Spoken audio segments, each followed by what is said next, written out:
Welcome. This is the wisdom of the Avadhut Gite.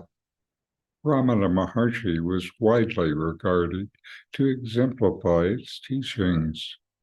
Listen, reflect, and deeply meditate. Know yourself. This is Richard Clarke. Today I'll read from and comment on Chapter 1, verses 53 and 54 about the nature of liberation, and give inquiries for each verse to deepen your experience. Verse 55, in whatever place and in whatever state the yogi dies, his spirit is absorbed into that, as on the destruction of the jar, the space in the jar is united with absolute space. Verse 56, whether he dies conscious or in a coma, in a holy temple or in the house of an untouchable, he attains liberation, becoming the all-pervading Brahman. My comments. Let's explore these verses from the Avadhut Gite about the nature of liberation and the realization of the self in the context of Ramana Maharshi's teachings and Advaita Vedanta. Verse 55, in whatever place and in whatever state the yogi dies, his spirit is absorbed into that, as on the destruction of the jar, the space in the jar is united with absolute space.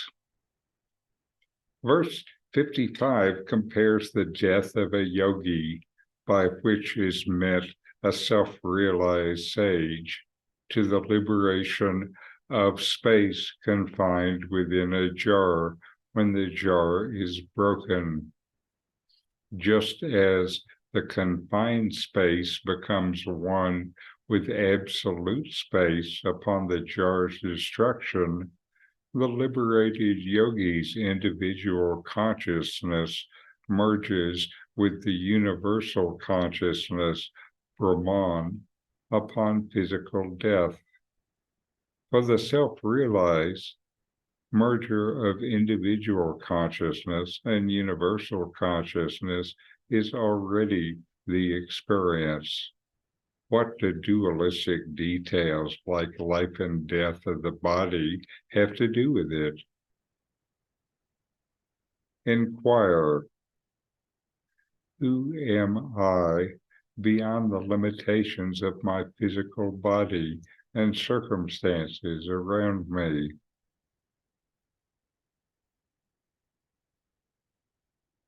Can I imagine the dissolution of my body and the merging of my individual consciousness with the infinite consciousness?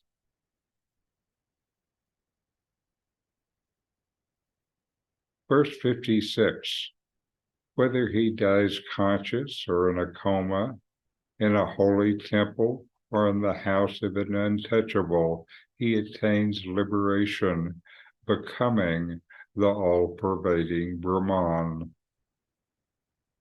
Verse 56 emphasizes that the state of the yogi's body consciousness or external environment in which a yogi dies is irrelevant to the attainment of liberation, to becoming Brahman. Whether the yogi is conscious or unconscious at the time of death, regardless of the surroundings, the liberated yogi is one with Brahman, the all-pervading reality. Inquire, can I let go of attachments to specific circumstances or conditions for my spiritual progress?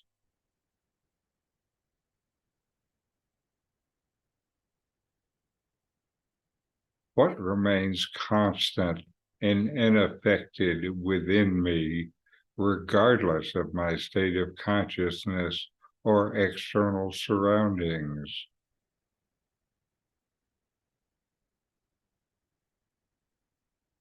Incorporating these self-inquiries into your practice can lead you towards the realization of your true nature beyond the limitations of the physical body-mind and the ever-changing external world. Ramana Maharshi taught that the practice of self-inquiry can reveal the profound truth of non-duality and recognition of the timeless, unchanging essence of your being. So inquire, know yourself, and be always free and at peace.